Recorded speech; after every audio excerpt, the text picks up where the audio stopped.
Assalamualaikum warahmatullahi wabarakatuh. Saya Nursin Uwa. Di sini saya akan memaparkan materi saya dengan topik bahasa itu kekuatan, memahami kebahasaan dalam komunikasi efektif. Nah, teman-teman, jadi yang pertama, pengertian kebahasaan. Kebahasaan adalah ilmu yang mempelajari struktur dan penggunaan bahasa agar komunikasi menjadi jelas, efektif, dan mudah dipahami. Yang kedua, pilar-pilar sistem bahasa dan contohnya. A. Fonologi. Mempelajari bunyi bahasa. Contohnya, pengucapan kata dan data harus jelas agar tidak menimbulkan salah paham. Yang kedua atau yang B, morfologi. Mempelajari pembentukan kata dari morfem. Contohnya, kata berlari terbentuk dari ber tambah lari. Dan C. Sintaksis. Mempelajari susunan kata menjadi kalimat yang benar. Contohnya, benar, dia sedang belajar di rumah. Salah, sedang dia belajar rumah di. D. Semantik. Mempelajari makna kata dan kalimat. Contohnya, kata kepala dapat bermakna literal, bagian tubuh, dan konotatif kepala sekolah. Yang E. Pragmatik. Mempelajari penggunaan bahasa sesuai konteks sosial. Contohnya, menggunakan bahasa formal saat presentasi, tetapi santai saat berbicara dengan teman. Yang ketiga, kebahasaan dalam tindakan. Bagaimana unsur bahasa dipakai dalam kehidupan nyata? A. Pemilihan kata tepat meningkatkan kredibilitas pembicara.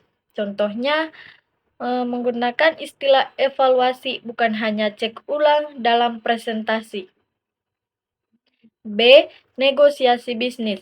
Nada bicara dan intonasi mengaruhi hasil negosiasi. Contohnya, intonasi yang ramah dan tegas membuat tawaran lebih meyakinkan. C. Penulisan laporan. Struktur kalimat yang jelas membuat laporan mudah dipahami.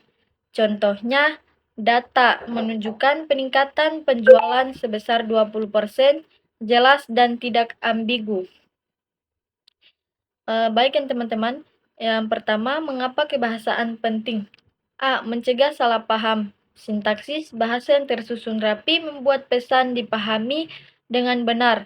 Contohnya, kalimat ibu melihat adik di taman dengan teropong bisa membingungkan. Perbaikan dengan teropong ibu melihat adik di taman.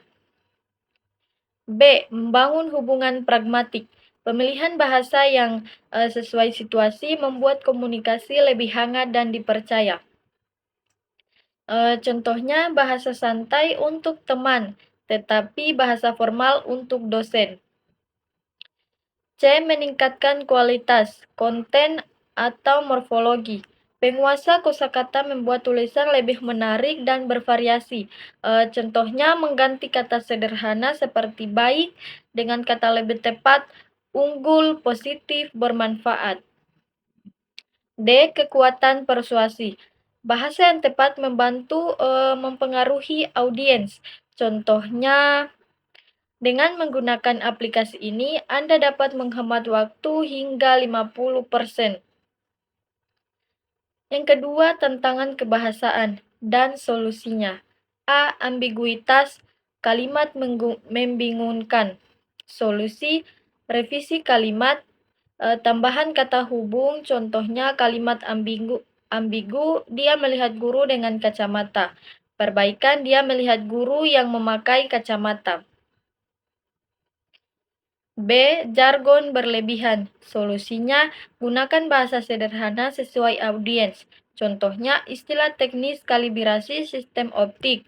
Ubah menjadi penyetelan ulang atau ukur. C. Kesalahan gramatikal. Solusinya, latihan menulis, membaca, dan cek kata bahasa. Contohnya, salah, mereka pergi ke pasar besok, dan yang benar, mereka akan pergi ke pasar besok. Nah, teman-teman, yang terakhir atau kesimpulannya, kebahasaan membantu kita membuat pesan lebih jelas, kuat, dan meyakinkan. Dengan memahami struktur konteks, bahasa komunikasi menjadi lebih efektif. Mungkin itu saja yang bisa saya paparkan. Lebih dan kurangnya saya mohon maaf. Wabillahi taufiq wal hidayah. Wassalamualaikum warahmatullahi wabarakatuh.